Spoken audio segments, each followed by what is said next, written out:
Why do some women become emotionally distant from the man they once deeply loved as they grow older? If you're in your senior years, this video will illuminate a reality that's often spoken about in hushed tones, but seldom explored in depth. We're diving into why some older women begin to feel resentment, even a quiet bitterness toward their husbands later in life.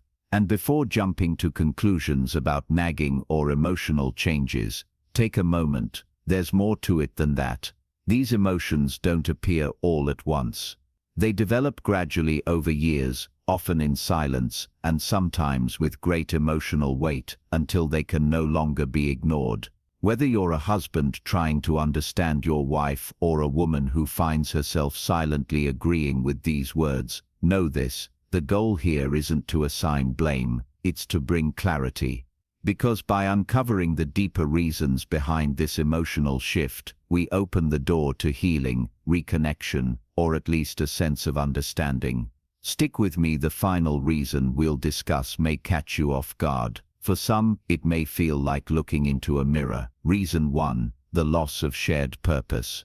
In earlier years, couples often move forward together with common goals: raising children, advancing in careers, saving for the future. There's a sense of direction that unites them. But after the age of 60 or 70, when many of those goals have been met or no longer apply, something subtle yet significant happens: that shared purpose fades. And when that shared purpose disappears, a key element of the emotional bond between partners can begin to unravel. Without those common objectives anchoring the relationship, couples often drift. The kids are grown, the house is paid off, and retirement has settled in. And that's when many women start asking, what are we even doing together now? Not in a bitter way, but in a reflective, sometimes painful way. Because without a shared direction, things start to feel stagnant. For some men, this shift goes unnoticed. They may be perfectly content spending their days watching TV or puttering around the house. But for many women, that aimlessness feels unbearable. It's not just boredom, it's the emotional weight of living beside someone who no longer dreams, plans, or reaches forward with them. Take Ellen, for example, a 68-year-old woman I met at a community center. She told me, "We used to talk about traveling, volunteering, starting a garden together, but now he's just settled into the couch. I feel like I'm still reaching for something, and he's already given up." And the pain in her voice wasn't just about lost plans, it was about lost partnership. Women want to feel like they're still building something, whether it's a project, a memory, a legacy, or even just a routine filled with meaning. When that stops, they begin to feel like passengers in someone else's life. They lose that sense of being a team, and that's when resentment creeps in, not because their husbands are doing something wrong, but because they're doing nothing at all. This doesn't mean couples need to start a business or climb a mountain together, but it does mean they need to share a purpose, however simple it may be. Whether it's cooking new recipes, or mentoring younger couples, or volunteering once a week, purpose brings vitality, and vitality brings connection.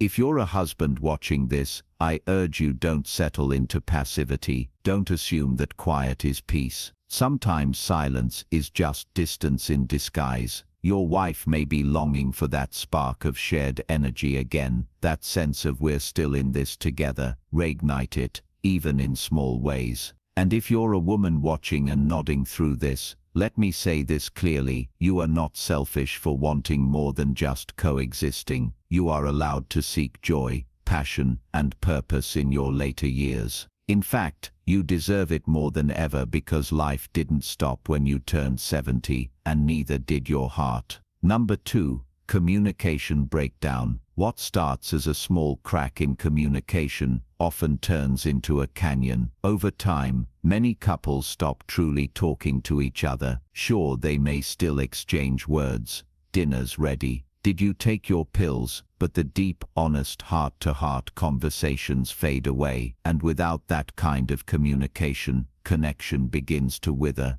When a wife feels like her husband is no longer interested in her thoughts, her stories, or her feelings, she starts to shut down too. This breakdown doesn't usually happen overnight. It builds over years. Maybe he gets tired of hearing the same complaints, and she gets tired of repeating herself. Maybe they've each been misunderstood one too many times, so they stop trying. Eventually, silence feels safer than speaking. But that silence comes at a cost. It creates distance, and the longer that distance grows, the more resentment can fester. You see, communication is more than just words, it's presence. It's showing you care enough to really listen, even when the topic isn't exciting, even when you're tired, even when it's about something you don't understand. When a husband stops giving his wife his attention, she begins to feel invisible, and when she feels invisible, her heart starts to retreat. Take the example of Ellen, who's 68. She told me, "We used to sit on the porch and talk for hours, but now he just scrolls through his phone or naps in his chair. I could tell him the house was on fire, and he'd probably just nod." Her words were laced with frustration, but also with sadness. She didn't want grand gestures, she just wanted to be heard again. The truth is, when a woman spends years feeling like her voice no longer matters, she starts to believe that her marriage no longer serves her. And while some women stay quiet and endure it, others begin to emotionally check out. They stop caring, they stop investing, and that's when the shift happens. The love they once had turns into disappointment, and disappointment, over time, can harden into dislike. If you're a husband listening, think back to how you spoke to your wife when you were first married. Did you lean in? Did you ask questions? Did you laugh together? That version of you still exists. You don't have to reinvent yourself, you just have to return to caring. And if you're a wife watching this and feeling emotionally abandoned, I want you to know your feelings are valid. You deserve to be heard, not just out of duty, but out of love. If you're still watching this video and finding these insights valuable, please comment number 2 below to let me know you're here. And if you haven't subscribed yet, I recommend you subscribe and turn on the bell so you don't miss any videos. Your support helps us continue creating good content to inform and inspire you. Now let's move forward. Number 3, emotional neglect. One of the biggest reasons women begin to feel distant from their husbands in old age is emotional neglect. And I don't mean the loud, obvious kind. I'm talking about the quiet, unspoken kind that creeps in slowly over the years. It's when conversations become purely functional. It's when a husband stops asking how she's doing, not just physically, but emotionally. It's when she stops being seen as a whole person with feelings and starts being treated more like part of the furniture in the home. The lights are on, the meals are shared, the routines go on, but the connection is gone. Now, emotional neglect doesn't usually come from cruelty, it comes from complacency. After decades of marriage, some husbands fall into routines. They assume their wives know they're appreciated, loved, respected, so they stop saying it. They stop doing the little things that matter, like listening without interrupting or noticing when she's had a hard day. What used to be tenderness gets replaced by silence. What used to be shared joy gets replaced by separate lives under the same roof. For many women, especially in their later years, this feels like a slow kind of abandonment. She may not say it out loud, but inside she wonders, am I still loved? And when that question goes unanswered year after year, something starts to harden. It's not hate in the beginning, it's hurt. But when hurt sits too long without comfort, it can turn bitter, and once that bitterness sets in, even the smallest gestures start to feel empty or too late. I once knew a woman named Carol. She was 74 when she told me the story. She said, "My husband and I raised 3 children together. We built a life. But somewhere along the way, he stopped looking at me when I spoke. I'd talk, and he'd just nod or keep staring at the TV. I realized I could be a ghost in my own living room." Carol didn't scream, she didn't leave, but over time, her love faded. It didn't die in a blaze, it faded in the quiet. Emotional neglect is dangerous because it doesn't always look like a problem. There's no yelling, no slamming doors, but inside there's a coldness that begins to grow, and if left unchecked, it turns into resentment. So, if you're a husband listening to this, I urge you, ask her how she's feeling. Really ask, not because something's wrong, but because she still matters. And if you're a woman who feels unseen, please know you're not crazy, and you're not alone. This is a real pattern many women face, and acknowledging it is the first step toward healing. Number 4 is stonewalling. One of the most silent but powerful reasons women grow distant from their husbands in later life is emotional stonewalling. It often doesn't start as cruelty, it starts as withdrawal. Over time, it builds up like a wall between two people who once shared everything. And by the time a woman notices how lonely she feels, the man may already be unreachable behind that wall. Emotional stonewalling looks like this. She tries to talk about something that's been bothering her, and he responds with silence or a grunt. She asks how he feels about a situation, and he changes the subject. She brings up something from the past, hoping to connect, but he brushes it off. Over the years, these small moments pile up until they become a heavy silence that fills the room. Many men were raised in a time when showing emotion was considered weakness. Talking about feelings was women's business, and so they grew up believing that being quiet, stoic and strong was the right way to be a man. But in marriage, that silence can be more painful than anger, because anger at least shows you still care. Silence can feel like abandonment. Take Susan, a 72-year-old woman I once spoke to at a local book club. She said, "When we were younger, he used to get mad sometimes, but at least we talked. Now it's like living with a ghost. I say something, and all I get is that blank look.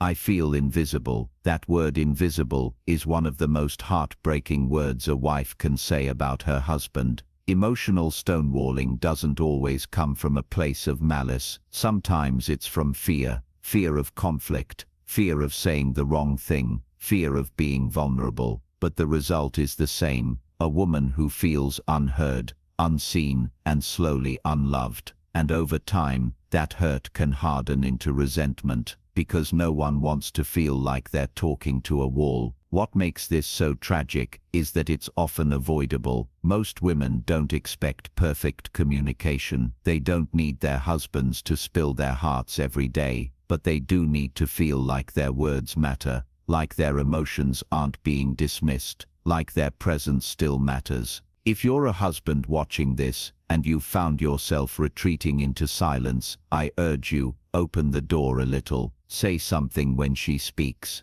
Even a simple "tell me more" can make her feel heard. If it's hard to talk, write a note, share a memory, break the silence in whatever way you can. And if you're a woman dealing with this, let me remind you, your voice matters. Don't let someone else's silence shrink your spirit. You have the right to be heard, to be acknowledged, and to be emotionally connected, even in your later years. Emotional stonewalling isn't just a bad habit, it's a quiet destroyer of closeness. And unless it's addressed, it turns love into distance, warmth into chill, and marriage into a shared loneliness. You don't have to accept that. You can speak up, ask for more, and seek a deeper bond, even now. If you're still watching this video and finding these insights valuable, please comment number 4 below to let me know you're here. And if you haven't subscribed yet, I recommend you subscribe and turn on the bell so you don't miss any videos. Your support helps us continue creating good content to inform and inspire you. Now, let's move forward. Final thoughts. When you've lived a long life beside someone, the layers of your relationship grow deep, sometimes in love, sometimes in silence, and sometimes in disappointment. The truth is, no one gets to this age without carrying some emotional bruises, and for many women, those bruises are quietly shaped by years of feeling unseen, unheard, or disconnected. But here's what matters most: you are not powerless, you are not stuck, and you are not alone. Many women start questioning their marriages in their later years, not because they suddenly turn bitter or selfish, but because they finally have space to feel. With the kids grown and the pressures of early life lifted, they begin to notice what's been missing. They ask themselves, is this really all there is? That question isn't one of blame, it's one of longing, and that longing is valid. You deserve companionship, conversation, laughter, curiosity and respect. Even now, especially now, it's never too late to ask for more, not in a demanding way, but in a hopeful one. You don't have to give up or walk away, but you also don't have to stay silent about your unhappiness. If you're a man watching this, I hope you're hearing not just the reasons why women grow distant, but the opportunities to grow closer. Every issue we talked about today can be softened, healed, or reversed when you choose to show up again, not just with your body, but with your attention, your affection, and your curiosity. Being present doesn't require grand gestures, it requires small, consistent care.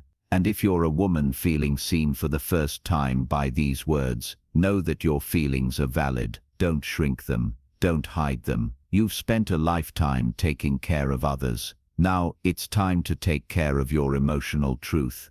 Love in later life doesn't have to fade. It just needs to be fed, not with obligation, but with intention.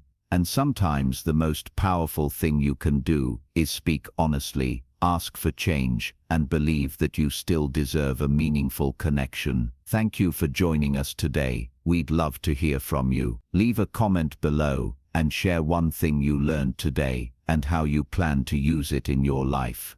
Your thoughts are important to us, so don't hesitate to share them. Reading your comments gives us great motivation and encouragement. If you enjoyed this video and found it helpful, please like, subscribe, and share. Your support helps us continue creating good content to inform and inspire you. Thanks for watching, and we look forward to seeing you in the next video.